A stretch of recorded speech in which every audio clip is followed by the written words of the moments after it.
नमस्कार, आप सभी का स्वागत है अन्नदाता कार्यक्रम में। आपके साथ मैं हूं सोनाली सिंह। हमारे देश के किसान जन का पोषक है, वह श्रम का देवता है, अन्नदाता है। उसमें ही भारत की आत्मा निवास करती है। ऐसे ही किसानों की प्रगति के लिए हम खेती बाड़ी से जुड़ी हुई बहुत सी नई लाभकारी जानकारियां हर रोज सुबह लेकर आते हैं। तो चलिए कार्यक्रम शुरू करने से पहले देखते हैं क्या है आज के अन्नदाता में। पशुओं में लंपी स्किन रोग के लक्षण, कारण, उपचार और बचाव का तरीका। मधुमक्खियों और मधु बॉक्सों की देखरेख का सही तरीका। लंपी स्किन बीमारी दुधारू पशुओं में फैलने वाली बीमारी है। अभी हाल के दिनों में राजस्थान सहित कई अन्य प्रदेशों में इसका कहर देखने को मिला है। अब बीमारी धीरे धीरे उत्तर भारत के प्रदेशों में भी अपना पैर पसार रही है। इस बीमारी के कारण पशुओं की दूध उत्पादन क्षमता तो घटती ही है, साथ ही पशुओं की मृत्यु भी हो जाती है। अभी किसानों के बीच इस बीमारी को लेकर कई भ्रांतियां फैली हुई हैं। इसलिए आज हम आपकी मुलाकात करा रहे हैं कृषि विज्ञान केंद्र बांका के पशु वैज्ञानिक डॉक्टर धर्मेंद्र कुमार से, जो कि लंपी स्किन रोग से संबंधित सभी प्रकार की जानकारियां देंगे। तो देखें और इसका लाभ उठाएं।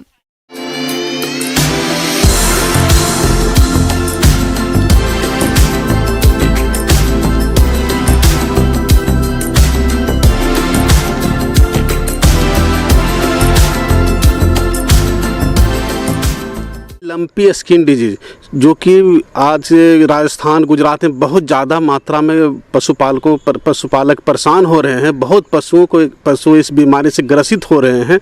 इसके बारे में कुछ परिचर्चा कर रहे हैं आज हम लोग। ये बताने की कोशिश करें, लंपी स्किन डिजीज जो है, जो कि एक चमड़ी की बीमारी है, लेकिन ये विषाणु जनित बीमारी है। विषाणु जनित वही विषाणु है, वही वायरस है जिससे कि बकरियों में पॉक्स होती है, भेड़ में पॉक्स होती है, जिसको कैप्री पॉक्स वायरस कहते हैं। इसी का दूसरा स्ट्रेन है जो कि गाय में लंपी स्किन डिजीज फैला रही है। राजस्थान में फैला लंपी वायरस अब ग्रामीण इलाकों में भी फैलने लगा है। गायों और दूसरे पशुओं में तेजी से फैलने वाले इस रोग को लेकर पशु चिकित्सा विभाग भी अलर्ट है। यहाँ संक्रमण के चलते गायों के शरीर पर छोटी छोटी गठान और घाव उभर आए हैं। इससे पशुपालक भी परेशान हैं। अब ये बीमारी होती कैसे है? मान लिया कि किसी गाय को हो गई है तो ये छुआछूत की बीमारी नहीं है कि इस गाय में टच होने से हो जाती है ना।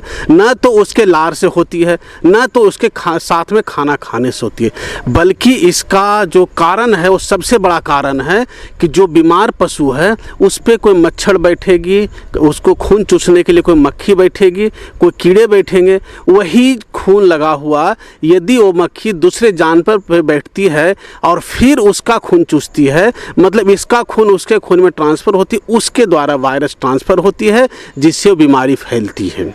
इसके बाद यदि कोई पशु चिकित्सक और कोई भी इंजेक्शन दिए बीमार पशु को, और उसी इंजेक्शन से यदि बिना स्टेरिलाइज किए हुए स्वस्थ पशु को इंजेक्शन देते हैं, तो जिसके कारण इन्फेक्शन होती है। तो क्लियर कट समझ गए कि ये छुआछूत वाली बीमारी नहीं है, लेकिन मक्खी मच्छर के काटने से होती है और ब्लड को एक दूसरे से ट्रांसफ़र होने से होती है। लंपी का कारण कैप्रीप्रॉक्स वायरस है, जो मक्खी और मच्छरों की वजह से एक पशु से दूसरे पशु तक फैलता है। कोई भी पशु इस वायरस से इन्फेक्ट होता है तो 7 दिन बाद धीरे धीरे शरीर कमजोर पड़ने लगता है। पशु खाना पीना छोड़ देता है। वायरस सबसे पहले स्किन, फिर ब्लड और अंत में दूध पर असर डालता है। तो इस बीमारी में क्या होती है कि ये मौसम जो होती है, ये बरसात के मौसम में ही होने की संभावना ज़्यादा बनती है। उसका कारण यही है कि बरसात के समय में जो मक्खी मच्छर और कीड़े जो काटने वाले होते हैं, ये सब की संख्या बढ़ती है, जिसके कारण इस बीमारी के होने की संभावना इस सीजन में ज़्यादा होती है। अब बात करते हैं हम इसके लक्षण के बारे में। तो कोई भी विषाणु जनित बीमारी है, उसी तरह का लक्षण इसमें भी शुरुआत में आती है। मतलब पहला कंडीशन रहेगा कि जानवर को बुखार आएगी, और इसके बाद मुंह से लार आने लगेंगे, पानी गिरने लगेंगे, आँख नाक से पानी आने लगेगी। इसके बाद क्या होगा, ये एकदम प्राइमरी स्टेज में आती है। इसके बाद क्या होती है, पूरे शरीर पे नोडुल्स दिखेंगे। फिर इसके अगला स्टेज में क्या, यदि आप ट्रीटमेंट नहीं कर रहे हैं तो इसके नेक्स्ट स्टेज जो आएगी उसमें क्या होगी, हो सकता है घाव बन जाए, उसके बाद पूरे शरीर शरीर में घाव हो जाएगी और जानवर खाना पीना बंद कर देती है बुखार के कारण भी, है ना। और इसके बाद दूध उत्पादन भी कम हो जाएगी। इस तरह से किसान को आर्थिक स्थिति कह सकते हैं, आर्थिक स्थिति भी दुर्लभ हो जाती है किसानों की। अब इसका हम कह सकते हैं कि बचाव कैसे करेंगे। सबसे पहले बचाव के बारे में सोचें हम लोग, है ना। तो बचाव के लिए क्या करना है, जैसा कि पहले बता चुके हैं, बीमारी होने का कारण कीड़े मकोड़े प्राथमिक है। तो सबसे पहले अपने फार्म को कीड़े मकोड़े से दूर रखें। पशुपालक भाइयों, पशुओं को लंपी बीमारी से बचाने के लिए आप अपने पशुओं को स्वच्छ और साफ रखें। पशुओं के आसपास की गंदगी, गोबर इत्यादि को नियमित रूप से साफ करें। पशुओं के इर्द गिर्द पानी जमा नहीं होना चाहिए, वरना मच्छर, मक्खी व कीड़े मकोड़े वहां अपना घर बना सकते हैं। प्रत्येक 3 महीने के अंतर पर पशुओं को आंतरिक परजीवी नाशक दवा का सेवन कराना चाहिए। इसके अलावा पशु को अच्छा खान पान, विटामिन और खनिज लवण देना चाहिए। इसके साथ ही लिवर टॉनिक व बालों के लिए कंडीशनर का प्रयोग करना चाहिए।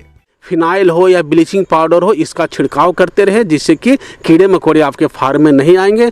इसके साथ साथ इसके लिए प्रॉपर वैक्सीन तो नहीं है, लेकिन यह है कि कैप्री पॉक्स वायरस के लिए जो वैक्सीन आती है या गोट पॉक्स के लिए वो वैक्सीन अपने गाय में दिलवाएं आप। इससे क्या होगा, क्रॉस इम्यूनिटी होगी, जिसके कारण है कि रोग प्रतिरोधक क्षमता बढ़ेगी और ये बीमारी होने की संभावना कम रहेगी।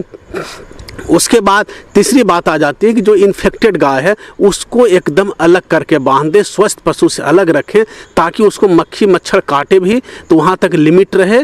और हो सके तो हो जाने के बाद उसको मच्छरदानी से घेर दें, मच्छरदानी के अंदर उसको बंद कर दें। स्वस्थ, यदि ज़्यादा इन्फेक्टेड है तो स्वस्थ पशु को रख के बंद कर दें मच्छरदानी के अंदर, ताकि उसके मच्छर या कीड़े जो हैं बाहर आके स्वस्थ पशु को नहीं काटें। यदि बीमारी हो गई तो उपचार क्या करना है। तो उपचार के लिए तो सबसे पहला सलाह यही दी जाती है कि सबसे पहले आप पशु चिकित्सक से जरूर संपर्क करें। जब आपको लगे कि ये सब लक्षण दिख रही है तो नज़दीक में जो भी पशु चिकित्सक उपलब्ध हों उनसे कांटेक्ट कीजिए। लेकिन ज़्यादा डरने की बात नहीं है।